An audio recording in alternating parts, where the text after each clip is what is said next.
Bismillahirrahmanirrahim. Assalamualaikum warahmatullahi wabarakatuh. Innal hamdalillah nahmaduhu wa nasta'inuhu wa nastaghfiruh wa na'udzu billahi min shururi anfusina wa min sayyiati a'malina. May yahdihillahu fala mudhillalah wa may yudlil fala hadiyalah. Asyhadu an la ilaha illallah wahdahu la syarikalah wa asyhadu anna Muhammadan abduhu wa rasuluh la nabiyya ba'da. Allahumma shalli wa sallim wa barik ala nabiyyina Muhammadin wa ala alihi wa ashabihi ajmain, amma ba'du. Qala Allah ta'ala fil Qur'anil Karim, a'udzu billahi minasy syaithanir rajim. Wa ma khalaqtul jinna wal insa illa liya'budun. Shadaqallahul adzim. Alhamdulillah, puji syukur kita panjatkan kehadirat Allah Subhanahu wa taala atas limpahan nikmatnya yang tiada terhitung. Wa in ta'uddu nikmatallahi la tuhsuha. Semoga kita menjadi ahli syukur, sebab dengan bersyukur insyaallah Allah akan tambahkan nikmat berikutnya kepada kita. Tetapi kalau kita kufur nikmat, adzabun syadid, Allah ancam kita dengan siksa yang amat mengerikan. Naudzubillah. Shalawat dan salam semoga tercurah limpahkan kepada Nabi kita Nabi Muhammad sallallahu alaihi wasallam, kepada keluarga dan para sahabatnya, juga kepada seluruh umatnya yang tetap setia beristiqomah menjalankan sunnah-sunnahnya. Para ibu sekalian, tadi sudah disampaikan jadwal dan materi, tetapi karena minggu lalu saya belum selesai, jadi sedikit saya sampaikan untuk melanjutkan minggu yang lalu, juga berkaitan dengan tauhid. Nanti akan dikuatkan materi khusus tauhid oleh Pak Nur Hasim Lubis. Ini semoga apa yang saya sampaikan ini insyaallah bermanfaat untuk kita sekalian. Para jemaah sekalian, sekali lagi, tidak akan bisa melakukan syariat dengan baik kalau kita tidak bertauhid dengan benar. Ya, saya ingatkan lagi Bapak-bapak, tidak akan bisa melakukan kita syariat dengan baik kalau kita tidak bertauhid dengan benar. Ada 3 tauhid yang saya sampaikan, yaitu tauhid rububiyah, tauhid uluhiyah, dan tauhid asma wa sifat. Dan ini bukan hanya untuk kita, tapi wajib Bapak Ibu mendidik anak-anak kita agar mereka juga bertauhid. Nah, silakan Bapak Ibu suruh anak sholat, suruh berbuat baik. Kalau mereka tidak mengenal Allah dengan baik, susah diperintahnya. Coba anak yang sudah mengenal tauhid, yaitu Allah contohkan di dalam Al-Quran, yaitu tentang kisah Nabi Ismail. Nah, bagaimana Nabi Ismail ketaatannya, ya, karena dia sudah bertauhid, jangankan disuruh sholat, disembelih aja atas nama Allah, Nabi Ismail mau. Nah, ini bahwa bagaimana kita sebagai orang tua, kalau ingin anak kita taat kepada Allah, tentunya harus mengenalkan dulu kita sebagai orang tuanya siapa Allah dan siapa kita. Jemaah sekalian, kemarin saya sampaikan bahwa tentang tauhid rububiyah, ya, bahwa tauhid rububiyah berarti mentauhidkan segala apa yang dilakukan Allah, baik mencipta, memberi rezeki, menghidupkan, mematikan, serta mengimani bahwa Dialah Raja, Penguasa, dan Rabb yang mengatur seluruh alam. Dia harus yakin sekali, dan anak-anak kita juga harus yakin. Ya, surat Al-A'raf ayat 54, ala lahul khalqu tabarakallahu rabbul alamin. Ini dasar tauhid rububiyah. Ingatlah, menciptakan dan mematikan hanyalah milik Allah, maha suci Allah, Rabb semesta alam. Ini harus yakin, Pak, bahwa yang mengatur alam ini adalah Allah, yang menciptakan bumi, langit, dan seluruh isinya adalah Allah. Kemudian dalam surat Al-Fatir, dzalikumullahu rabbukum lahul mulku walladzina tad'una min dunihi ma yamlikuna min qitmir, ya, min qitmir. Yang berbuat demikian itu adalah Allah Rabbmu, miliknya lah segala kerajaan. Dan orang-orang yang kamu seru sembahan selain Allah tidak mempunyai apa-apa walaupun setipis kulit ari. Ini Allah menegaskan bahwa yang pantas disembah adalah Allah. Yang orang-orang kafir sembah itu enggak ada manfaatnya, Pak. Enggak ada, enggak bisa mencipta, enggak bisa membuat madarat sekalipun, nggak bisa apa-apa, dia ada manfaat. Nah ini lemah mereka Pak, akidahnya lemah sekali. Coba kita dialog masalah Tuhan, lemah sekali ya. Cuman mereka didogma, pokoknya jangan banyak tanya bahwa ini adalah Tuhan. Kalau kita kan punya alasan. Kemarin saya pertanyaan, kenapa agamanya Islam? Apa Pak? Karena Tuhan kita Allah. Kenapa Tuhannya Allah? Ayo Pak. Karena yang menciptakan kita. Dari mana kita tahu Allah yang menciptakan kita? Dari Al-Quran. Nah, kan kita punya dalil yang hebat, yang masuk akal, yang bisa diterima dengan hati, bahwa kenapa kita menyembah Allah, sebab dialah yang menciptakan kita. Ya, di dalam surat Asy-Syu'ara Nabi Ibrahim menyampaikan dan Allah abadikan di dalam surat Asy-Syu'ara, alladzi khalaqani fahuwa yahdin. Dialah yang menciptakanku dan dia yang beri petunjuk kepadaku. Nah, ini adalah bertauhid rububiyah ya. Kemudian dalam surat Al-Hud, wa ma min dabbatin fil ardi illa 'alallahi rizquha, bahwa yang memberi rezeki juga Allah, dan kita harus yakin. Dan tidaklah satu makhluk bergerak bernyawa di muka bumi melainkan semuanya diberikan rezeki oleh Allah. Bagi orang yang bertauhid nggak takut Pak, nggak kebagian rezeki, nggak iri tentang rezeki yang Allah berikan kepada orang lain, tidak akan serakah ya, tidak takut, sebab Allah tidak akan mematikan seseorang sebelum rezekinya disempurnakan. Jadi nggak takut ketukar rezeki, yang penting kita usaha ya. Jadi sekali lagi, Allah lah yang memberikan rezeki. Kemudian Allah menyatakan pula tentang keesaannya dalam Robnya atas segala alam semesta. Alhamdulillahi Rabbil Alamin, segala puji milik Allah Rabbul Alamin, adalah Tuhan penguasa alam, Rob kita. Nah ini diantara yang mendasari kita bahwa kita yakin bahwa Allah lah yang menciptakan, Allah lah yang yang menguasai alam, Allah yang memberikan rizki. Dalam surat Asy-Syu'ara, alladzi khalaqani fahuwa yahdin walladzi huwa yut'imuni wa yaskin, dia yang berikan makan dan minum. Wa idza maridtu fahuwa yashfin, kalau aku sakit dia yang menyembuhkan. Jangan dokter, hati-hati, itu akidah. Tapi Allah yang menyembuhkan ya.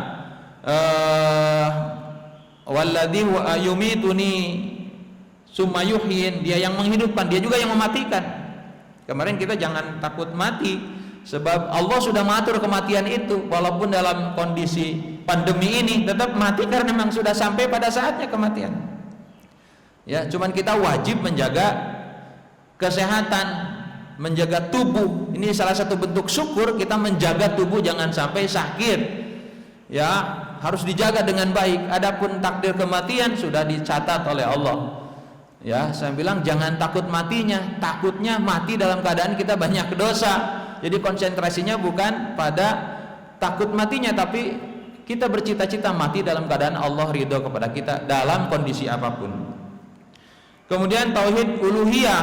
Nah tauhid uluhiyah ini ya, yang berarti mentauhidkan Allah Subhanahu wa taala melalui segala pekerjaan hamba, sholat, puasa, tauhid, mentauhidkan. Tujuannya hanya ke Allah, mentauhidkan segala pekerjaan hamba.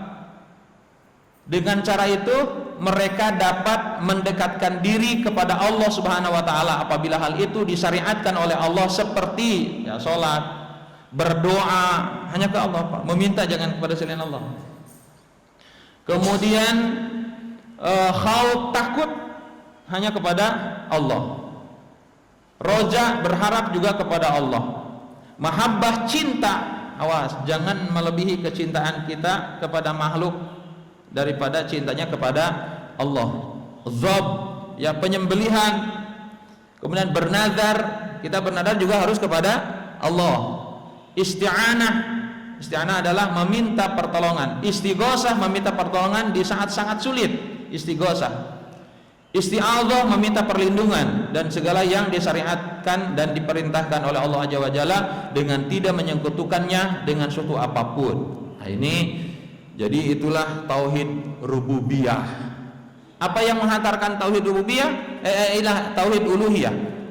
Di dalam Al-Quran surat Al-Baqarah ayat 163 Allah berfirman, A'udzubillahi minasyaitonirrajim, wa ilahukum ilahu wahid la ilaha illa huwar rahmanir rahim.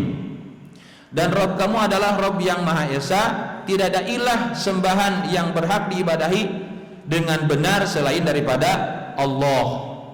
Tuh, tidak ada ilah, la ilaha illallah, tidak ada ilah yang berhak diibadahi, wahidun, ya, hanya Allah, hanya Dia saja yang Maha Pengasih lagi Maha Penyayang. Nah, ini para jemaah sekalian, ini adalah menegaskan bahwa sesudah kita beriman kepada Allah tentang Allah adalah yang menciptakan, Allah yang menguasai alam, Allah yang memberikan rezeki, kesehatan, semua dasar itu diyakini dalam hati, baru kita bisa tunduk kepada Allah. Ya, di situ baru ada haub, roja, harap, cinta, mahabbah.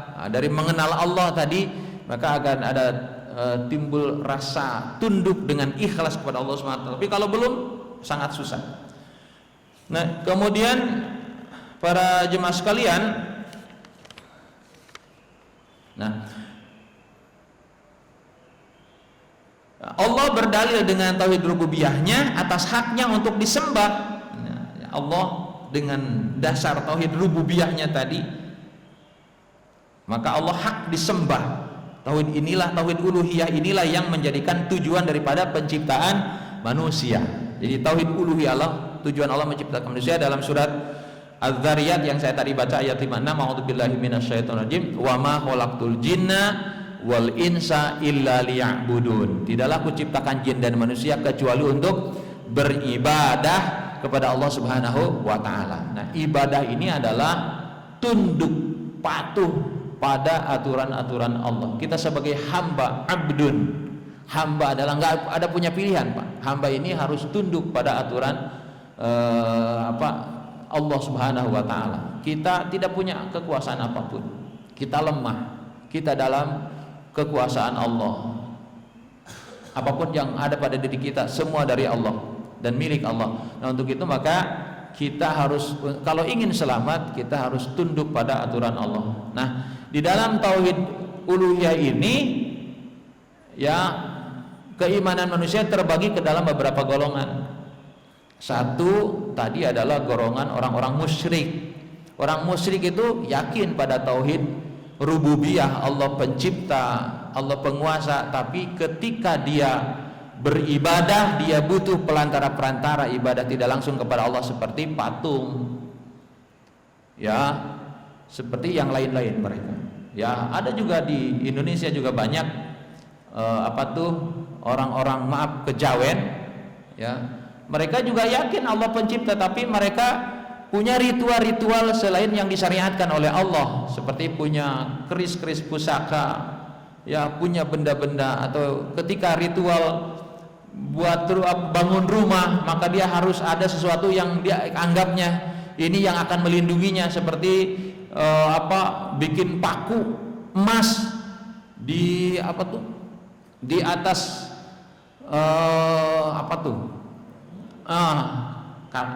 yang di atas tuh, ya. Nah, supaya katanya tidak roboh. Terus bikin ini supaya selamat tuh para pekerjanya. Kemudian bahkan ada yang nyembelih ayam hitam, harus semuanya hitam, lalu darahnya dikelilingi. Saya pernah dengan Pak Ustaz Jafar Siddiq diundang dulu waktu pembangunan gedung di Mampang. Tiba-tiba saya dan Pak Jafar harus menyaksikan penguburan kepala kerbau. Katanya soalnya di sini banyak yang celaka, harus dikubur kepala kerbau. Kami dengan Pak Jafar mau pulang. Saya nggak mau, ini musyrik, kita mau pulang. Tetapi akhirnya kami tidak dilibatkan itu, malah kami kumpulkan para tukang-tukang itu, lalu dikasih nasihat dan berdoa. Jadi tidak peduli tentang kemusyrikan mereka. Jadi ini adalah bentuk-bentuk musyrik yang sudah biasa di Indonesia. Kalau mau buka kantor, mesti itu ada kelapa muda, dikasih apa, dan keyakinan mereka itu supaya anu. Padahal Allah tidak mensyariatkan. Ini bukan cara ibadah yang benar, dan ini bisa musyrik. Kalau diyakini dengan itu, usahanya akan sukses, nah ini musyrik. Sehingga ingat Allah, kalau sudah musyrik nggak bakalan bersyukur kepada Allah, nggak ada, jauh, makin jauh, sesat yang sesat-sesatnya, jauh kalau sudah musyrik. Nah, termasuk juga acara-acara ritual adat pernikahan, kalau nggak begini bakal begini. Nah ya, adat pernikahan misalnya harus ada siraman. Siramannya harus apa tuh? Harus pakai 7 sumur. Ya, harus pakai bunga sekian. Kalau tidak nanti bakal pernikahannya. Ini udah menyandarkan takdir bukan kepada Allah, tapi kepada hal-hal yang selain Allah. Ini musyrik. Ketika anak dilahirkan, nah, harus ada ini, harus ada ini, harus ada ini, supaya anaknya begini. Nah, hati-hati. Nah, ini hal-hal ini yang berbau syirik. Ini adalah ibadah-ibadah yang tidak bersyariat dengan syariat yang benar. Ini adalah golongan orang-orang musyrik, adalah membuat tandingan keyakinan bahwa ada penyelamat, ada penolong, ada pemberi rezeki, dan ada wasilah-wasilah yang menjadikan selamat selain daripada Allah. Ini adalah musyrik.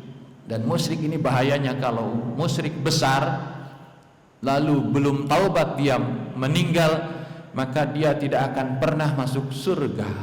Na'udzubillah, dia selamanya di dalam neraka, sebab Allah tidak akan mengampuni dosa musyrik, dan Allah mengampuni dosa selain musyrik.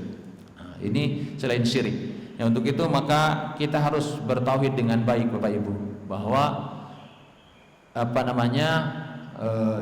di antara orang yang beriman itu ternyata ada imannya orang-orang musyrik, meyakini Allah, tetapi ada selain Allah yang dianggapnya memiliki kekuatan, ya, perlindungan dan sebagainya. Kemudian yang kedua adalah imannya orang munafik. Orang munafik ini juga ngaku Allah sebagai Tuhannya. Ya. Nah, ini tapi imannya tidak sampai kepada Allah, munafik ini. Sebab iman itu harus meliputi 3 kategori.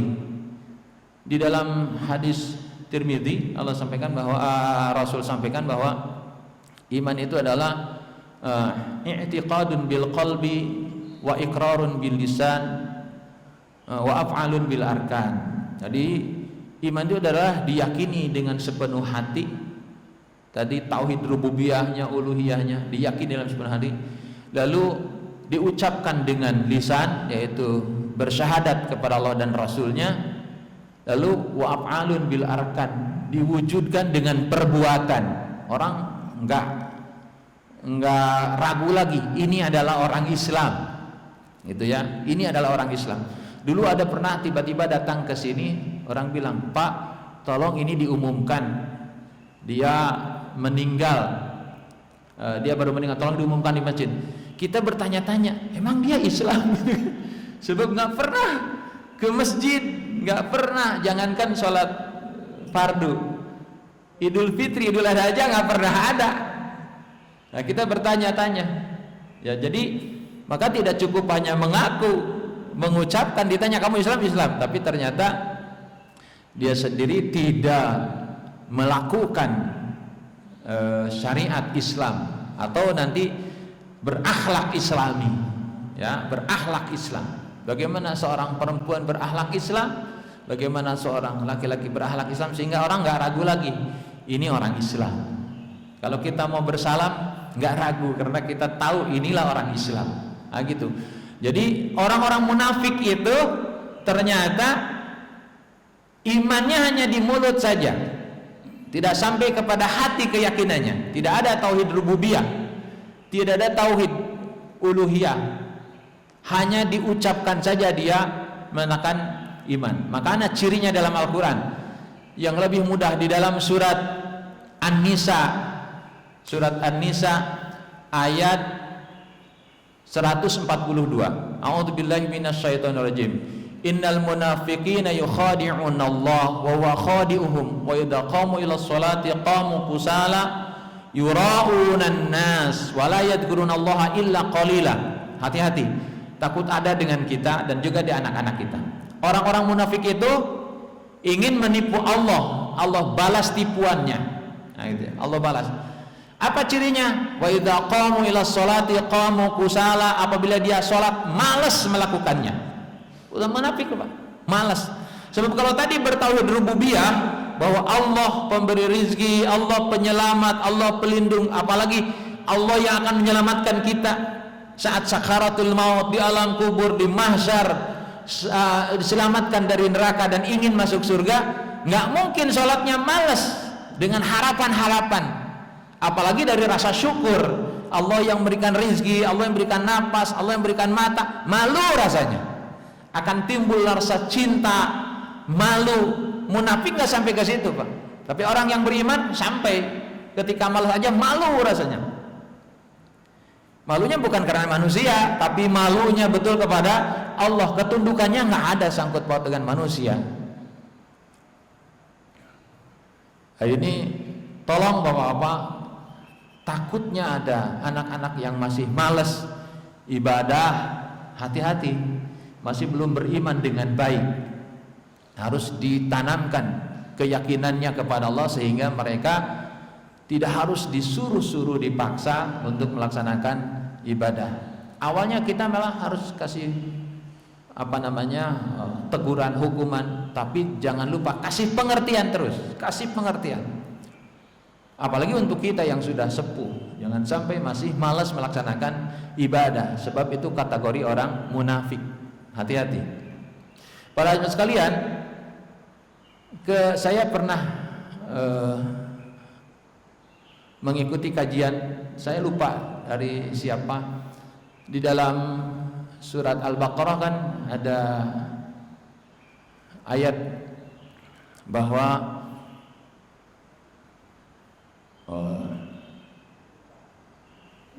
ada di antara orang, wa minan nasi may yaqulu amanna billahi wa bil yaumil akhir wa ma hum bimumin. Ada orang-orang yang mengatakan kami beriman kepada Allah dan hari akhir padahal mereka tidak beriman. Nah, inilah orang-orang munafik. Fi qulubihim marad fajadahum Allah. Mereka dalam hatinya ada penyakit dan Allah tambahkan itu penyakit-penyakitnya. Apa penyakitnya? Merasa dia itu dilihat oleh orang itu baik. Dilihat oleh Allah itu baik. Merasa menipu Allah tuh. Padahal apa yang dia lakukan tidak ada. Karena Allahnya merasa udah baik. Ada istilah gini, kalau orang bohong, Pak, dia merasa membohongi orang loh, Pak. Bahwa dia puas terang membohongi orang, padahal orang tahu dia tukang bohong. Lalu orang yang dibohongi pura-pura percaya yang tertipu itu dia atau yang dibohongi? Dia merasa menipu Allah padahal dia sendiri menipu dirinya sendiri. Sebab Allah tidak tertipu. Dia orang munafik itu merasa menipu Allah padahal Allah dia menipu dirinya sendiri. Nah, itu penyakit dalam hati orang-orang munafik. Jadi sekali lagi cirinya adalah wa idza qamu ila sholati qamu kusala, malas, Pak. Dalam sholat, dalam ibadah itu malas sebetulnya. Yura'unan nas, sekalipun dia ibadah bukan untuk Allah, hanya ingin dilihat oleh manusia. Nah, ini bahaya kan? Hanya ingin dilihat oleh manusia, berbuat ria saja. Berbuat ria.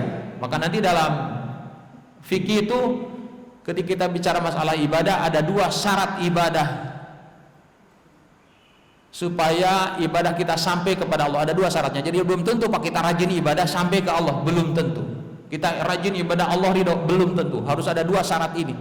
Satu adalah niat yang ikhlas, dan ini buah dari akidah yang benar. Yang kedua adalah syariat yang benar. Caranya harus tahu, harus punya ilmu. Nah, ini dua syarat inilah yang menghantarkan ibadah kita. Kalau kita ria, nggak sampai kepada Allah. Mau puasa, saya sering mengingatkan, jangan sampai kita jam 3 bangun lalu share di grup. Ibu-ibu tahajud misalnya. Awas, kalau akidahnya lemah, itu sangat mudah dibelokkan niatnya, Pak. Sangat mudah sekali. Dari yang tadinya ikhlas bisa saja. Tapi kalau untuk dakwah dan akidahnya kuat, dia niatannya itu untuk Allah, tentunya pahalanya banyak. karena sudah dia tahajud, mengajak orang bertahajud. Tapi kalau kira-kira akidah kita lemah, jangan sampai kita melakukan itu ternyata supaya orang tahu kalau kita tahajud. Nah, ini yang harus dibentengi. Awas, ria, berbuat ria, ya. Nanti di akhirat Pak ada 3 golongan yang pertama dihisab Allah, dan ini golongan orang-orang yang hebat. Satu adalah golongannya para ulama, para kiai, para ustadz yang setiap saat mengajarkan ilmu, mengajak orang-orang berbuat baik. Lalu Allah tanya, untuk apa aku berikan ilmu kepadamu? Untuk apa ilmu yang telah aku berikan? Ya, aku berdakwah ya Allah, aku mengajak orang-orang berbuat baik, aku mengenalkan agama dengan dengan ilmu yang ku miliki. Untuk apa itu kau lakukan, kata Allah? Untukmu ya Allah. Apa kata Allah? Kadzabta, engkau bohong. Engkau melakukan itu semua karena engkau ingin disebut kiai, ingin disebut ulama, ingin dihormati, ingin diagungkan, dan itu kau sudah dapatkan di dunia. Sementara di akhirat kau tidak dapat apa-apa. Seretlah dia, masukkan ke dalam neraka. Padahal seorang ulama, seorang kiai yang sudah memiliki ilmu, ibadahnya dengan ilmu, tapi kalau ria, kalau tujuannya tidak lillah, maka tidak ada bagian kenikmatan di akhirat. Nauzubillahi min dzalik. Yang kedua adalah orang-orang yang punya kekayaan yang banyak, lalu dia menerbahkan hartanya di jalan, menerbahkan hartanya, membangun masjid, membangun pesantren, membangun, menyekolahkan orang-orang miskin. Lalu ditanya, aku beri kelebihan rizki kepadamu. Untuk apa rizki yang kuberikan? Ya Allah, aku membangun masjid, membangun pesantren, menolong orang-orang miskin. Untuk apa kau lakukan semuanya? Untukmu. Kadzabta, kata Allah, kau bohong. Kau lakukan itu hanya engkau ingin disebut dermawan, orang baik, dan itu kau dapatkan di dunia, maka di akhirat tidak dapat apa-apa. Seretlah dia ke neraka. Yang ketiga adalah orang yang mati di medan perang, berjihad. Ditanya, untuk apa kau lakukan itu? Untukmu ya Allah. Kadzabta, engkau bohong. Kau melakukan itu karena engkau ingin disebut pemberani, tidak ingin disebut pengecut. Maka kau dapatkan itu di dunia, dan kau tidak mendapatkan apa-apa di akhirat. Nah, ini bahayanya berbuat ria, sebab ria menjadi bagian dari sifat orang-orang munafik. Tolong bapak-bapak, ibu-ibu, kalau melakukan kebaikan sebelumnya dari awal bentengi niat kita lillahi ta'ala, sebab ria ini akan menghancurkan semua amal kebaikan kita. Na'udzubillah. Kita sudah berusaha berbuat baik, setan akan menggelincirkan kita dengan ria itu. Maka berlindunglah terus kepada Allah dari bersikap ria. Ya, saya ingatkan lagi kepada bapak-bapak, kadang-kadang mungkin ya, semoga ini tidak dengan hati kayak, Pak, alhamdulillah sekarang rajin ke masjid. Ya, iya tuh malu, udah tua masa nggak rajin ke masjid. Apa rasa malunya itu? Kalau malu karena manusia, itu tidak sampai kepada Allah loh Pak. Kalau malunya karena manusia, ke masjid itu karena malu udah tua. Tapi harus malunya kepada Allah, bukan kepada manusia. Malu kepada Allah di mana saja Bapak pasti akan ke masjid. Tapi kalau malu karena lingkungan, mungkin ketika di luar lingkungan ini kita tidak akan ke masjid, sebab tidak ada orang yang kenal. Nah itu jadi ini mudah-mudahan menjadikan kita semuanya untuk terus meluruskan hati bahwa semua yang kita lakukan hanya untuk Allah. Sebab orang-orang munafik, semua yang dia lakukan bukan untuk Allah, sebab dia tidak sungguh-sungguh beriman kepada Allah. Kemudian wala yadhkurunallaha illa qalila, orang munafik itu tidak ingat Allah Pak. Jarang sekali ingat Allahnya, jarang berzikir kepada Allah. Ya, jarang ingat Allah. Makanya Bapak Ibu, tolong ya, kita harus selalu usahakan ya zikir pagi. Ya, nanti pulang dari sini zikir pagi lah baca. Ya, kita tidak mau termasuk kategori orang munafik. Lakukan zikir pagi, kemudian lakukan zikir sore, kemudian setiap habis sholat lakukan zikir ba'da sholat, kemudian mau tidur lakukan zikir, doa-doa sebelum tidur. Nah, ini kita diperintahkan Allah zikron katsira, berzikir dengan zikir itu yang banyak, bukrata wa asila, di waktu pagi dan di waktu petang. Kita diperintahkan oleh Allah untuk selalu ingat Allah. Kalau kita ingat Allah, insya Allah meninggal dalam keadaan kita ingat kepada Allah. Tapi kalau jarang ingat Allah, bagaimana nanti kita meninggal bisa mengingat Allah? Nah, ini sekali lagi, orang munafik cirinya itu tidak ingat Allah, tidak akan bersyukur kepada Allah. Kenapa? Sebab dia tidak merasakan semua nikmat dari Allah. Dia merasakan hebatnya. Nah, ini diantara ciri orang munafik, dan di Al-Quran banyak sekali, dan ancamannya alhamdulillah orang-orang munafik. Nah, ini orang-orang munafik itu yang paling bahaya adalah orang munafik yang munafik besar seperti Abdullah bin Ubay bin Salul di zaman Rasulullah. Nah, ketika Rasul mau perang Uhud, Abdullah bin Ubay ini awalnya seakan-akan mendukung Rasul, padahal dia pura-pura saja. Ketika dia tidak sependapat dengan Rasul, dia mau, awalnya juga Rasul mau bahwa perang Uhud itu tidak keluar dari Madinah, bertahan di dalam kota. Tapi dari kalangan sahabat menyampaikan, ya Rasul, kalau kita bertahan di sini maka mungkin saja perempuan jadi korban, anak-anak jadi korban. Kita harus keluar, kita songsong mereka di luar Madinah. Lalu Rasul menyampaikan, kita sambut mereka di Uhud.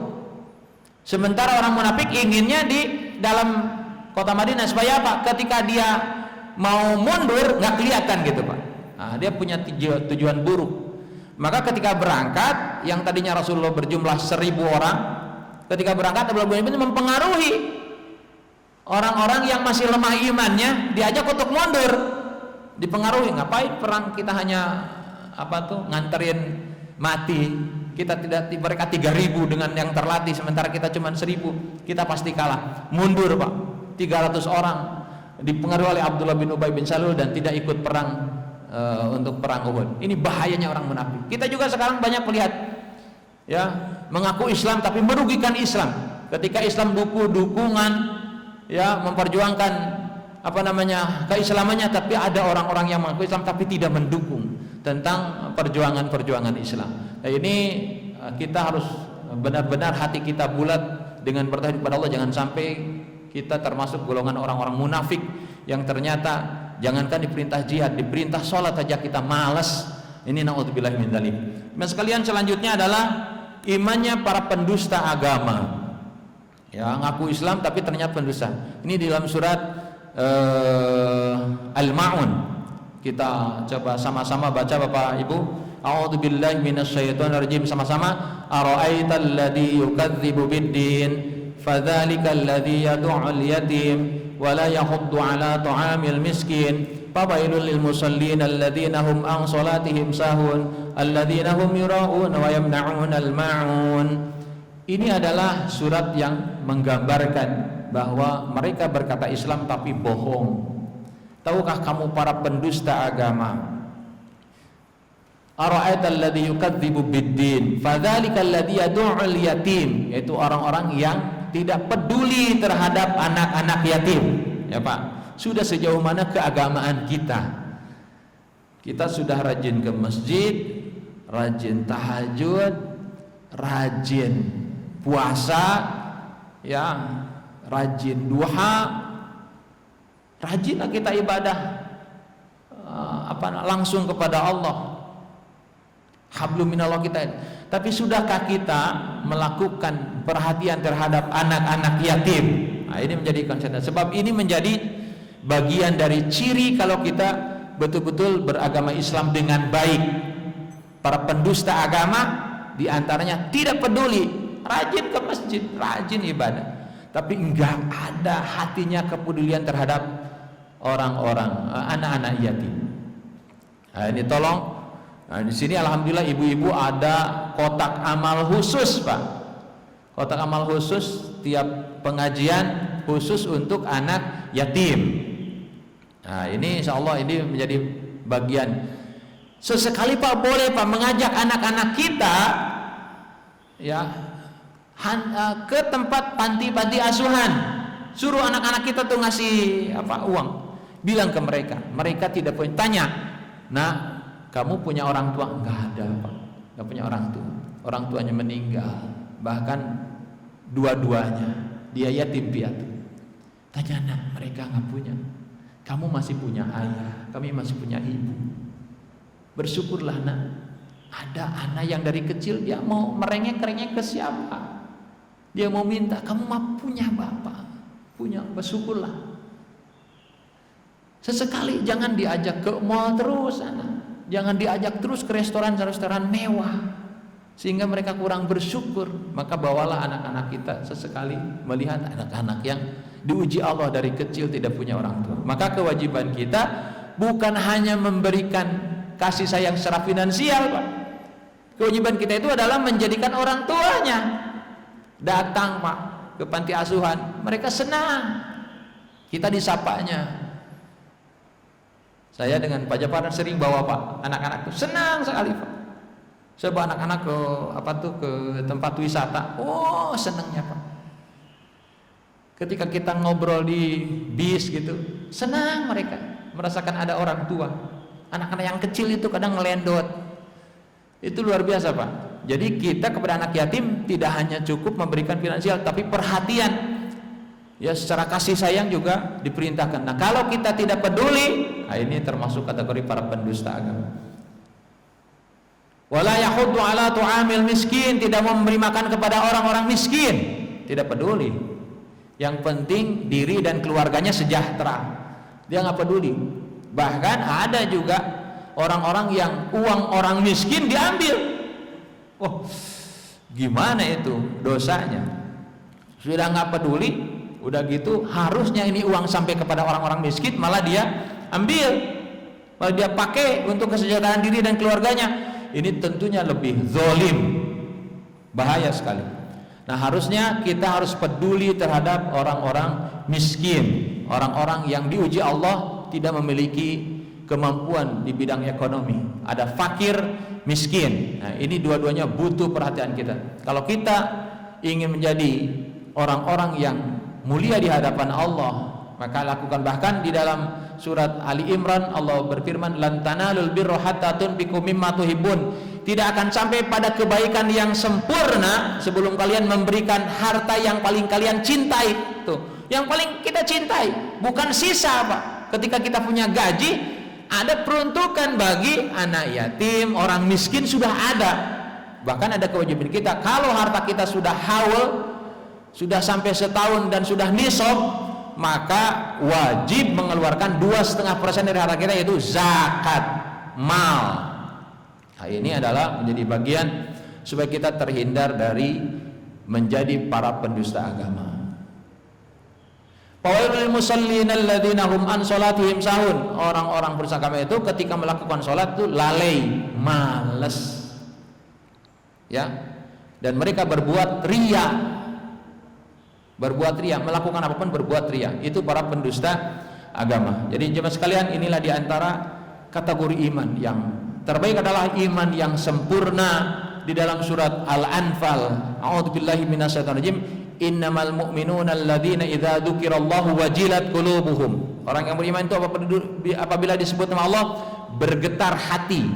Artinya ketika ada panggilan untuk ibadah, dia terpanggil, bergetar hati. Ketika dia ingin melakukan perbuatan maksiat, dia bergetar hati. Dia tidak sanggup melakukannya sebab takut kepada Allah, malu kepada Allah. Nah, itu beriman. Kalau belum ada itu, maka imannya belum sempurna, Pak. Masih lalai ya, sholat masih nanti aja. Baru jam 1, baru azan, baru qomat. Akhirnya kelewat. Wa idza tuliyat ayatuhu zadatuhum imana, apabila dibacakan ayat-ayat Allah bertambah imannya. Artinya orang yang beriman sangat paham terhadap Al-Quran, sehingga ketika dibacakan ayatnya bertambah iman.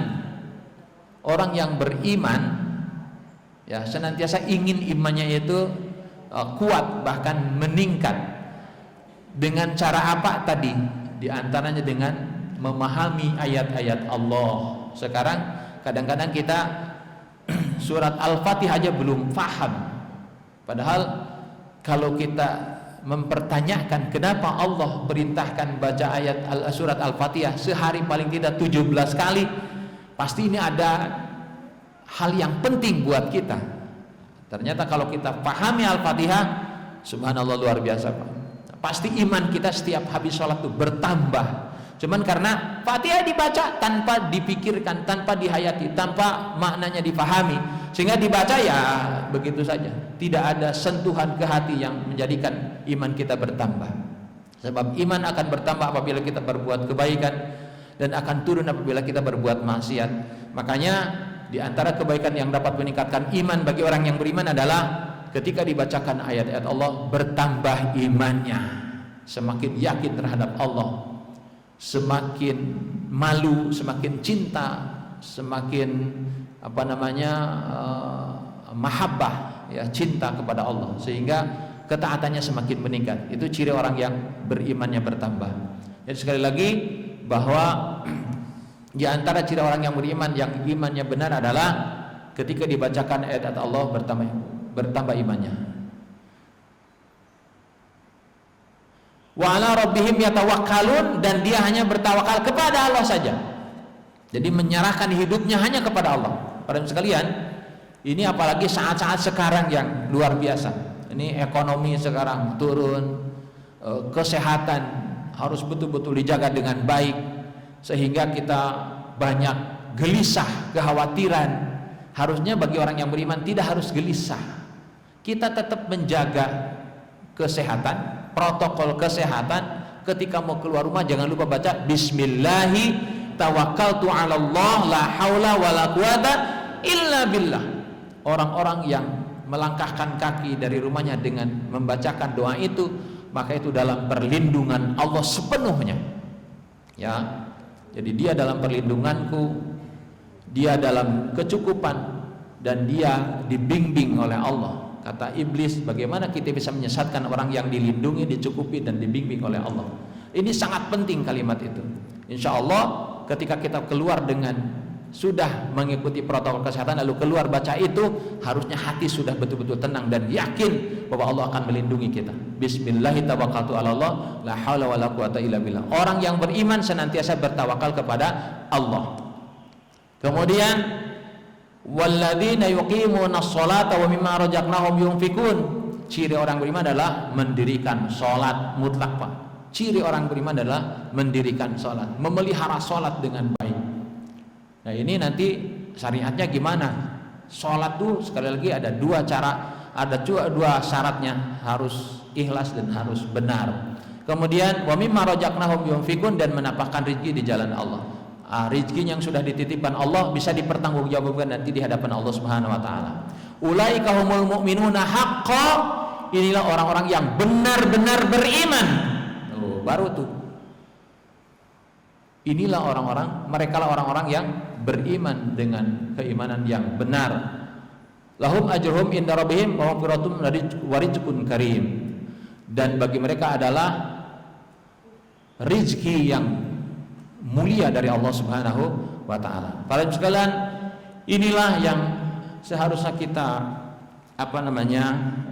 perjuangkan untuk kita, bahwa bagaimana kita sampai pada keimanan yang sempurna, pada tauhid yang benar, agar kita sekalian betul-betul melaksanakan ibadah dengan baik, dengan cara yang benar, dengan dorongannya hanya satu, yaitu dorongannya hanya memurnikan akidah kepada Allah SWT lillahi ta'ala. Dan semoga kita senantiasa dekat dengan Allah, dan juga anak-anak kita senantiasa bisa mengenal Allah, dan tentunya dengan mengenal Allah mereka bisa menundukkan diri kepada Allah dengan ikhlas lillahi ta'ala. Yang terakhir adalah tauhid asma was sifat. Tauhid ini adalah bertauhid kepada Allah. Ya, ahlu sunnah menetapkan apa-apa yang Allah SWT Rasulnya telah tetapkan atas dirinya, baik itu berupa nama-nama Allah maupun sifat-sifat Allah, mensucikannya dari segala aib dan kekurangan, sebagaimana hal tersebut telah disucikan oleh Allah Subhanahu wa taala. Kita wajib menetapkan nama dan sifat Allah sebagaimana yang terdapat di dalam Al-Qur'an dan As-Sunnah, dan tidak boleh ditakwil. Ya. Al-Walid bin Muslim pernah bertanya kepada Imam Malik bin Anas Al-Jauzi',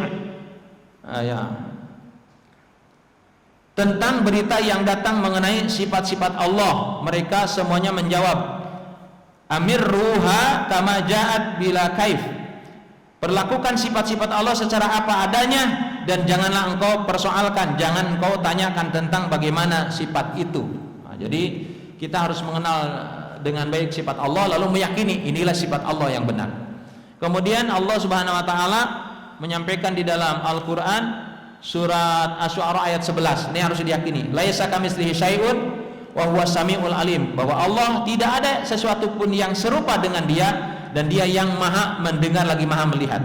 Lapad ayat laisa kamitslihi syai'un, tidak ada sesuatu pun yang serupa dengan Dia, merupakan bantahan kepada golongan yang menyamakan sifat-sifat Allah dengan makhluknya. Nah, ini kan menyamakan sifat Allah, jadi membayangkan Allah lalu disamakan dengan sifat-sifat makhluk. Ini yang nggak boleh, nanti dibahas sama Pak Ustadz Hasim. Ya, tidak boleh kita menyamakan Allah. Ketika ada terbentik, kadang-kadang saya dulu pernah, bapak saya bilang, apa itu kalau mau khusyuk, kan mau khusyuk tuh menghadap Allah Pak. Kadang-kadang suka ada di hati itu mungkin setan, tiba-tiba kebayang Allah gitu kayak begitu. Nah, kata bapak saya, nah Pak, itu cepat Bapak di hati laisa kamitslihi syai'un, bahwa Allah itu tidak serupa dengan apapun. Ya mungkin kebayang gitu, seketika, sedetik setan memalingkan supaya kita tidak khusyuk, justru ingin khusyuk malah dipalingkan tuh, kebayang. Nah, ini sudah jelas Allah menyampaikan bahwa laisa kamitslihi syai'un, bahwa Allah itu tidak serupa dengan apapun, berbeda dengan makhluknya. Walam yakul lahu kufuwan ahad, tidak ada yang setara dengan Dia. Bagaimana bisa serupa? Tidak ada yang setara, tidak ada yang bisa sampai seperti apa. Dan ini harus diyakini bahwa ketika ada terbentik namanya setan menggoda kita ketika ingin mengingat Allah, khusyuk dalam sholat, maka segera kita bantah dengan laisa kamitslihi syai'un, bahwa Allah tidak serupa dengan makhluknya. Lalu wa huwas samiul basir, sedangkan lafaz dan Dia Maha mendengar, Maha melihat adalah bantahan kepada orang-orang yang menafikan, mengingkari sifat-sifat Allah.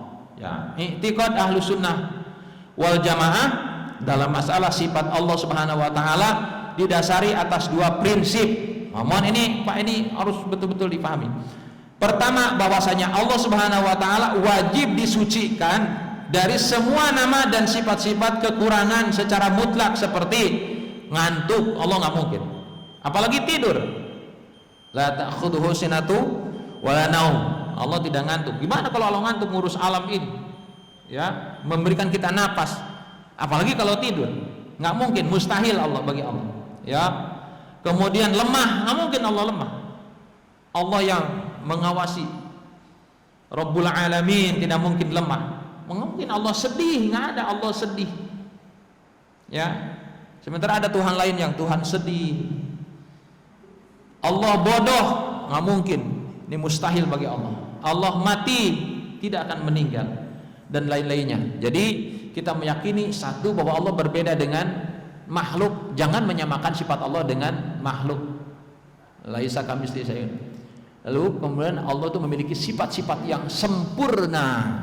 Nah, dengan mengenal sifat Allah, makanya harus kenal. Ada yang wajib, yang selalu anak-anak lakukan kalau sebelum ngaji dulu, ya, wujud, qidam, baqa, mukhalafatul lil hawadis, qiyamuhu bi nafsi, wahdaniyat, qudrat, iradat, ilmu, hayat, sama, basar, kalam, qadiran, muridan, aliman, samian, basiran, mutakaliman.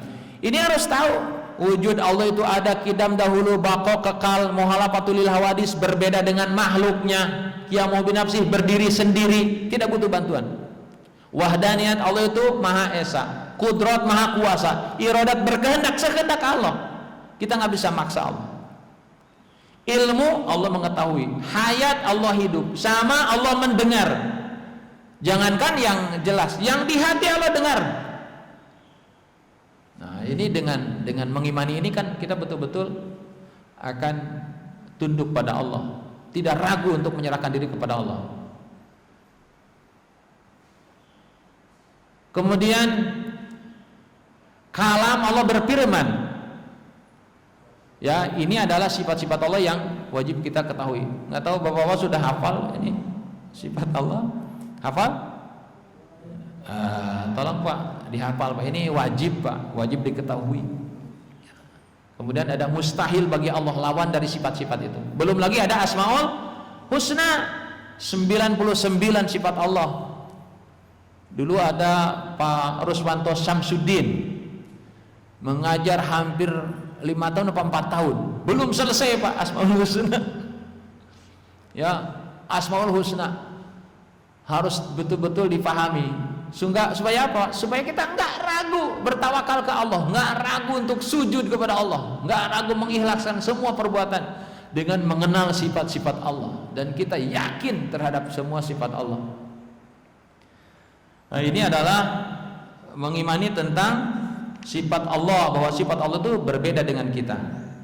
Dalam surat As-Saffat ayat 180-182 Allah berfirman, Subhana rabbika rabbil izzati amma yasifun wa salamun alal mursalin walhamdulillahi rabbil alamin. Maha suci Rabbmu, Rabb yang maha perkasa. Ini di antara sifat Allah, maha perkasa dari sifat yang mereka katakan, dan selamat sejahtera bagi para rasul, dan segala puji bagi Allah Rabb seluruh alam. Ini adalah bahwa Allah menyatakan bahwa Allah itu maha suci dari setiap sifat-sifat yang buruk, ya. Dan Allah maha perkasa, maha hebat, maha kuasa. Nah, ini harus diyakini. Para jemaah sekalian, orang-orang musyrik itu berarti menyamakan Allah dengan patung-patung itu, sehingga tidak mutlak meyakini Allahnya, sehingga Allah butuh pelantara. Dalam kita berdoa saja Pak, Allah sampaikan di dalam surat Al-Baqarah ayat 186. Wa idza sa'alaka ibadi anni fa inni qarib. Jika hambaku bertanya kepadaku tentang aku dekat. Ujibu da'wata da'i dadaan. Kalau kalian meminta akan dikabulkan, atau mintalah kepadaku akan aku kabulkan. Tapi falyastajibuli, syaratnya hanya itu, falyastajibuli wal yu'minu bi. Syaratnya adalah lakukan kewajiban-kewajibanmu dan berimanlah hanya kepadaku. Jadi tidak ada syarat-syarat Allah butuh pelantara apapun kecuali kita tunduk kepada Allah. Dan banyak di antara kita yang berdoa harus memakai pelantara-pelantara,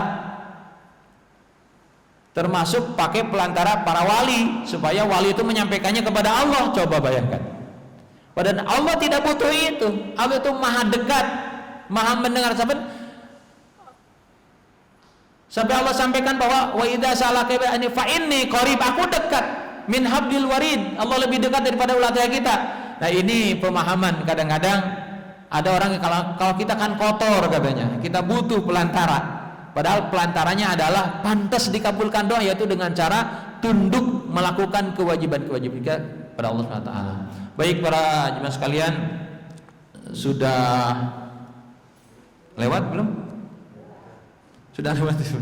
Baik, ya, ini sekali lagi bahwa mari kita bertauhid dengan baik supaya ibadah kita dilakukan dengan benar, ya. Satu, ada 3 tauhid yang harus Bapak Ibu pelajari dan harus juga Bapak Ibu ajarkan kepada anak-anak.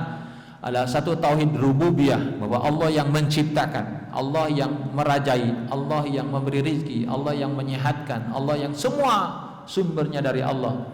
Kemudian baru tauhid uluhiyah, kita harus tunduk patuh bertauhid, tunduknya hanya kepada Allah. Salat, puasa, haji, semuanya hanya Allah. Nanti di ketundukan ini kan tidak hanya fikih, itu tidak hanya sholat ibadah, tapi juga sampai pada muamalah, ya, sampai pada urusan jual beli, sampai pada urusan sampai luqatah Pak, menemukan barang itu diatur dalam syariat, ya, sampai sekecil apapun. Belum ibu-ibu masalah haid, ya, belum lagi masalah pemerintahan, ini semuanya dalam kajian fikih. Makanya fikih itu sangat luas, dan untuk fikih sekali lagi sebagaimana Pak Nur Hasim sampaikan bahwa fikih ini tidak hanya bicara masalah hadis, tapi juga pendapat para imam. Paling tidak ada 4 mazhab yang ada di dunia ini yang diyakini membawa menjabarkan tentang hadis-hadis. Dalam perbedaannya adalah Imam Syafi'i, Maliki, Hambali, dan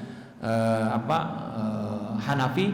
Ini adalah merupakan rujukan-rujukan supaya dalam pelaksananya itu syariat tidak menjadikan kita bermusuhan, tapi justru saling menghargai. Nah, ini para sekalian, kemudian tauhid asma wa sifat akan harus kita pahami bagaimana sifat-sifat Allah yang menjadikan kita tidak ragu untuk menyerahkan hidup ini kepada Allah Subhanahu wa taala. Mudah-mudahan para sekalian kita semakin kuat dalam berakidah dan semakin ikhlas dalam beramal ibadah. Semoga Allah berikan hidayah taufik kepada kita dalam kondisi apapun, setiap saat kita senantiasa berada dalam ridha Allah Subhanahu wa taala, dan kita harapkan akhir hayat kita dalam keadaan Allah ridha dan husnul khotimah. Demikianlah kajian kita tutup dengan doa kifaratul majlis. Subhanakallahumma wa bihamdika asyhadu an la ilaha illa anta astaghfiruka wa atubu ilaik. Assalamualaikum warahmatullahi wabarakatuh.